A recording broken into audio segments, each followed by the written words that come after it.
You already know what time it is. It's lunch on me. All you have to do is like this video, comment down below. It could be once, it could be twice, it could be 3, 4, 5,000 times if you'd like. And tomorrow I'll choose one lucky winner to send $50 to for a quick lunch on me. Anyways, let's get in the episode. It is season 2. Season 2, here we go. First episode of season 2, first date ideas. All right. Ladies and gentlemen, welcome back to Troy Talks a Lot season, drum roll please, 2. I don't know how we made it to 2. Honestly, I didn't know that there would be a season 2, but I just figured, let's just change it up a little bit and get the kid in a robe. I was walking through World Market the other day and I stumbled upon this gem. And I said, you know what? I just feel like it's time for the kid to just get in a robe, okay? Thus, season 2. This is completely my reasoning for being in a robe is because it's season 2. Maybe I should find like an underwear sponsor or something like that. I just want to make sure that you're not like looking too much up my... These ones like really show the goods. Don't know if that's even appropriate for this, but it's Troy Talks a Lot, so fuck it. It's my show. I could do whatever I want. So I went down to Newport this week for a friend's pre-wedding party, just to kind of familiarize yourself with the people in the wedding. So it's not like when you show up, you're like, oh, hey, how do you know so-and-so or so-and-so?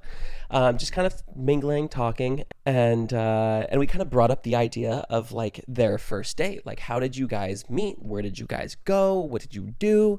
What started this whole journey into now an engagement? So all of us were just in the pool talking about first dates, good ones, bad ones. So I thought it'd be a really fun idea to talk about first dates. They could be a little nerve-wracking sometimes, so I figured just let me do the work for you and you just go enjoy yourself and have a great time. This one goes for both guys and girls, so you girls can plan the dates just as much as guys, even though the guys should plan the dates.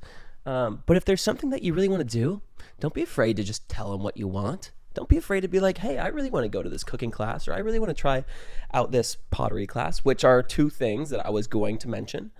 But anyways, ladies and gentlemen, I would just like to say thank you from the bottom of my heart for watching all of season 1, which I think was like 12, 13 episodes, something like that, of Troy Talks a Lot. Much more to come, much more to cover, much more is on the way. So thank you for hanging in there with me. I really appreciate it from the bottom of my heart. You guys are just fantastic. I love you so much. And if I was there in person, I would give you a huge kiss on the lips. But for now, I guess this will do.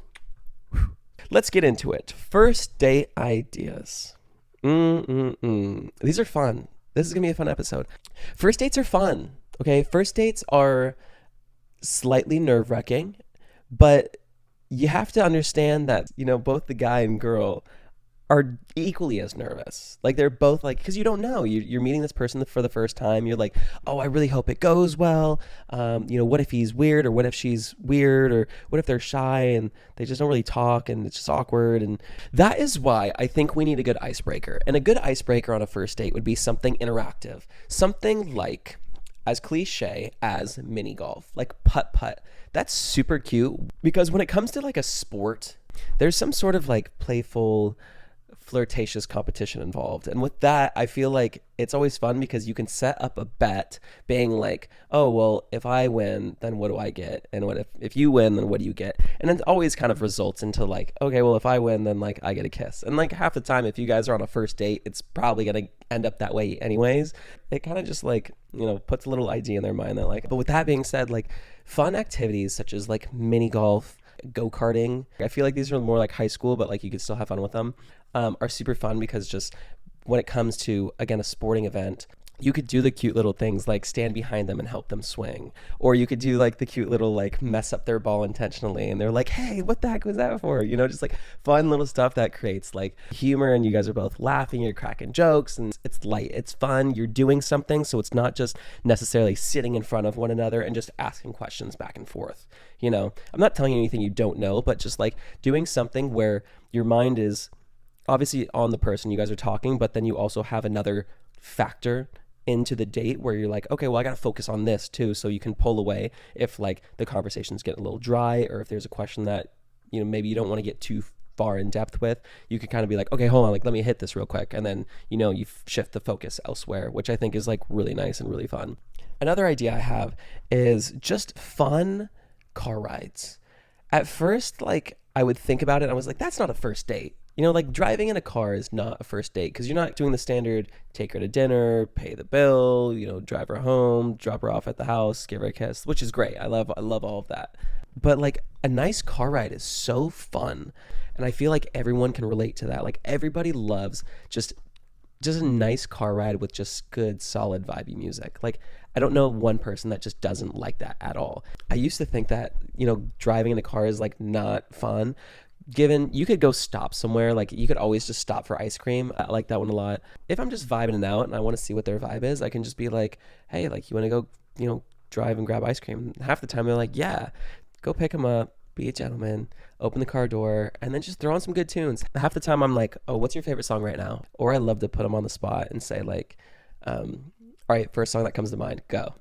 And just see like where they go. And half the time it's never a good song, but you have to play it. And like, that's the icebreaker. Like if they're like, Jonas Brothers, you're like, I love the Jonas Brothers, and you throw on Jonas Brothers Year 3000. You guys start just having a blast in the car. Like, to me, that's such a great icebreaker. Again, because there's that third factor in you guys hanging out, conversing with one another, and then like you're also listening to something that's kind of like outside of the conversation. I don't know why I think of it that way, but I love having something that kind of like adds a nice touch to the conversation, whether it's, again, you know, mini golf, or playing like pool at a bar, or, you know, again, being in a car and listening to music. There's just another addition to the conversation and to you two just like hanging out, where I feel like it just kind of takes some of the pressure off of you both and just allows you to be and submerge yourself into the environment and like what's going on around you. So it's not so, hey, yeah, what's your favorite color? Mine's blue. Where do you live? Where'd you grow up? Like, you know, back and forth. It's like, so I was like, I'm like from here and my mom does this. And you're like, oh, I love this part. And you like turn it up and then you start like blasting the music. You sing, turn it back down. It's a nice addition to just make the conversation kind of like effortless and kind of flow. It flows a little bit better than kind of just going back, forth, back, forth. It's like back, forth, this. When you have something else involved, the date or on the date, like it just makes things a little bit better. So car rides are a lot of fun. I wouldn't necessarily say just do a car ride. Like, let's not just be in the car for like 2-3 hours, but like stop and pull over at the beach. You can go walk the beach at night. Like, that's super fun, super calm, relaxing, very romantic. Like, who doesn't like a nice long walk on the beach? If you don't have a beach, go stop off for ice cream. Like, because ice cream's just easy. Unless she's like dairy free, then take that chick to Greek yogurt. I don't know. Here's another one. Group dates. Group dates for a first date. I know what you're thinking. You're probably like, well, that doesn't really sound like a first date. But I did talk to a group of ladies this weekend who were a big fan of the group date. And I asked why. I go, why would you want to do that instead of, you know, kind of giving your full undivided attention to that person on like a drive or a fun little date or dinner? And they were like, group dates are fun because it takes the pressure off of, again, you two just being solo. They also added that they really like to see how that person like acts with their friends. And I was like, okay, I actually don't mind that, because there's nothing worse than someone that just turns into a completely different person when they're around their friends. And I think a group date would be fun if you guys went, you know, to the arcade, or if you guys went like bowling, or if you guys went like ice skating. I don't know if you guys go ice skating, but we've gone ice skating a couple times and it was so much fun. Just like, we literally brought a whole handle in a backpack and we were like skating, came back up, slammed in the bleachers, went back down, skated a little bit, came back up. We felt like we were the Mighty Ducks. But so I can understand how group dates would be like a really fun time, just because there's so much energy and there's so many different personalities on that date that like I feel like your friends would help wingman you into, you know, kind of helping you out with this person. So I think it's a win-win for everyone. One, your friends get to see how you interact on a first date and like catch your vibe. And two, they kind of help wingman you. And three, if the date doesn't go well, you have your friends there just to have fun with and hang out with. So I think it's a win-win-win. It's a dub. Win-win-win. Listen, call me old school, but I love myself just your classic dinner date. I just love it. I'm a good talker, so I think that's why I like it so much. I'm a good listener as well, so I think that's why I love it even more. But there's just nothing wrong with a nice dinner date. I went on a date a couple months back, and I was like, hey, let's try something new. And she's like, what's up? And we're at like a really nice restaurant. And I said, as soon as the waiter comes over, let's ask for 2 shots each, slam them back to back, and just start. And she laughed and she was like, oh my God, I'm so down. And so the waiter came over, and before she could say anything, I was like, hey, can we just get 4 shots of Casamigos, please, with lime? And she was like, oh, we're starting off early. And I think it was nice because like right off the bat, like the waitress was in on it, and I think she knew it was a first date. Just having that interaction with the waitress where you have like the waitress on your side, again, adding that addition into the date, so now there's 3 personalities just as opposed to 2. I don't know what it is. I think that's just my cheat code. I think because mentally it takes the pressure off. I think that's what it is. Maybe that's the whole point of this episode. So anyways, the waitress came over with 4 shots and we slammed them back to back and we just started. And honestly, it was so nice because yes, we were both tipsy within like the first 5 minutes of the date, and we just had the best time. We were laughing the entire time. Things were pretty good from then on out. We had a good time. Again, I love dinner dates. I think I will always resort to a dinner date. I was thinking about it recently. Maybe I should be asking you this question because I don't really know. What are our thoughts on dates like a cooking class or like a pottery class, like where you make the clay pots or like mugs? I think those could be really fun. I just don't know if that's like a second or third date. I think that's probably second or third date. Please let me know down below. I feel like a second or third date would also be like a sports game, like going to a baseball game or a basketball game or a hockey game or a football game. Pro tip though, don't show up until like a fourth of the way through the game, or you can even do like halfway through the game if you want. If she's not the biggest sports fan, if she's like super into it, then you're going for all 9 innings or all 4 quarters or all 3 periods, like whatever it may be. But if you're unsure and she was just like, yeah, like I'm down, like let's go, maybe show up like a little after the game had already started, just because the game is already here as opposed to starting to wind up to it, if that makes sense. And then you stay till the end, obviously, see who wins, celebrate, cheer, whatever, and then go on your merry way to wherever else you have planned. Oh, I like this. Okay. Not a huge fan of bars. I don't think I've ever taken a girl to a bar on a first date. Just not my thing. If I'm going to go get a drink, which I've still never asked. I've never been like, hey, we should go get a drink. But if I'm going to drink with her, most of the time it's going to be at dinner. But if she wants something a little bit more casual, I'd go to like a lounge. And I love like hotel lounges where you could kind of just chill. They usually have like a really cool setup, like usually like a really nice aesthetic like inside, and you could kind of like, it's dimly lit, you sit down on like the couches or whatever, you grab a drink at the bar and you just like chill and just talk all night.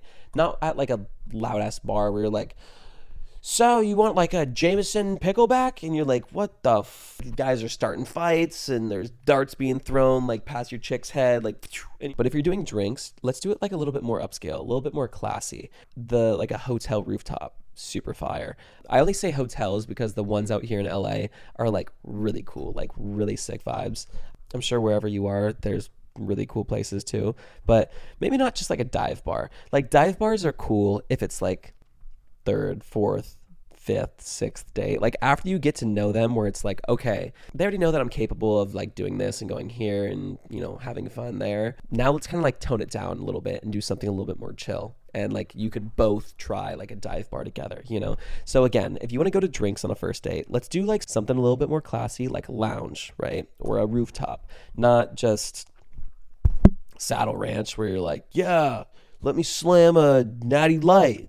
That's probably not going to help your case either, bud. So yeah, those are all really fun first date ideas. I don't think it's like anything you don't already know. Again, you could do fun things like picnics are cool. You could always do like a picnic on the beach. You could do like a picnic in a park. Those are super cute, super fun. First dates don't need to be like the most glamorous and luxurious thing ever. If you really like her and you want to do it, by all means, I'm not telling you not to. Like I love going to very nice fancy dinners on first dates, but I'm not saying that you have to go out and spend $300-400 on a dinner when you can spend $30-40 on making a cute little basket and going to the beach and watching the sunset and just like hanging out for a couple hours, with a $2 chuck from Trader Joe's. Like, that's also so cute because, again, it's the thought that counts. It's not the money. It's not the name of where you are. It's just like the vibe and like the memory that you create, which I think is really nice. And just the time and effort that you put into setting it all up, But the thing that you have to remember on a first date is that that person is just as nervous as you are. Like, that's like, you both don't understand what's about to go down, what the conversation is going to be like. Is it going to be fun? Is it going to be awkward? But yeah, if that helps at all, just remember that this person is just as nervous as you are, if not maybe a little bit more. Vibe. Hopefully you're not like looking at my pants. Maybe I should do a little bit longer undies next time. But hey, sex sells. I love you guys so much, but when you send me books like this, that's just going to take me a whole episode to read. So if we could kind of condense them down, like, I will read this after this podcast, but for the sake of the viewers, I don't want them to like listen to a full story for like 5 hours. Okay, here we go. This one is by CS. You know who you are. Hi, Troy. I loved your shoot your shot video. So I have a situation that I need your help with. It can be very long, but I'll try to sum it up. Thank you. Thanks. 7 years ago, I met this guy at work. He came up to me and introduced himself, which I immediately was head over heels. Of course. We continued to hang out at work and flirt over the years, but nothing ever came of it until one night. I picked him up from a party and took him home, and things took a wild turn.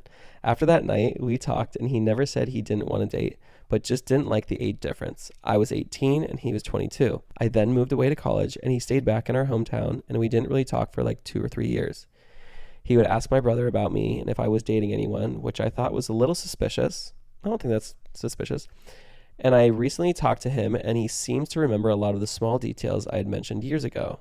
He always makes it a point to come see me at work now that we work in different apartments, but he only comes to visit me and no one else.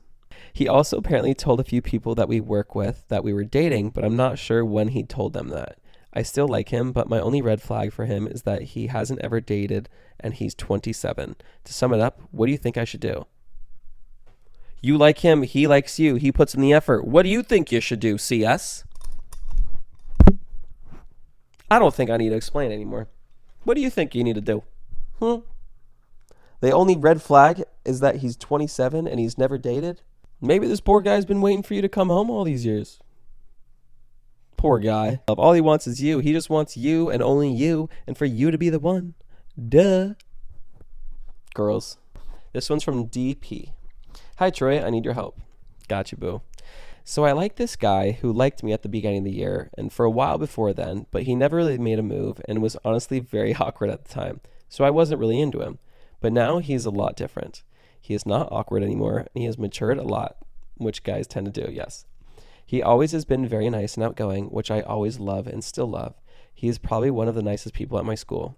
The problem is, I am starting to catch feelings for him, but he moved on already and likes someone else now. What do you recommend I should do? Oh, why'd you take so long? Listen, the problem with people is that they always want what they can't have. Isn't that a shame? It's like, you've got it, so you're like, okay, cool, time to look for something else. Because I've got that in my back pocket. But as soon as that person moves on, you're like, oh, wait, what? Why? Listen, if he's already dating someone, please don't do anything. Like, let's not be homewreckers. We're better than that. And again, there's a billion people in this world. I don't know. Honestly, I think you missed the mark on that.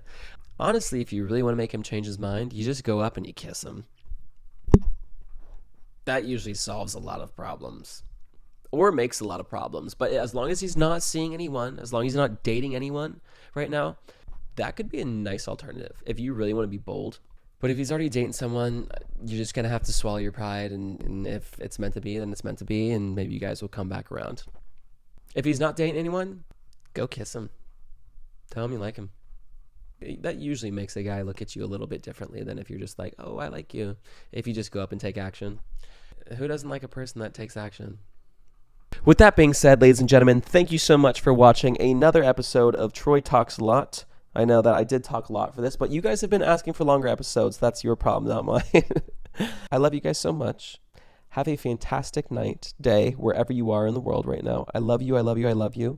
I would like to get to 10,000 followers. So let's just like send it to the moon. Okay. Subscribe if you already haven't. If you have, I love you so much. Like down below, comment like a billion times because I respond to all the comments. And with that being said, ladies and gentlemen, thank you so much for watching episode 1, season 2 of Troy Talks a Lot. I'm your host, Troy Osterberg. And without further ado, I'm about to drop this mic in 3, 2.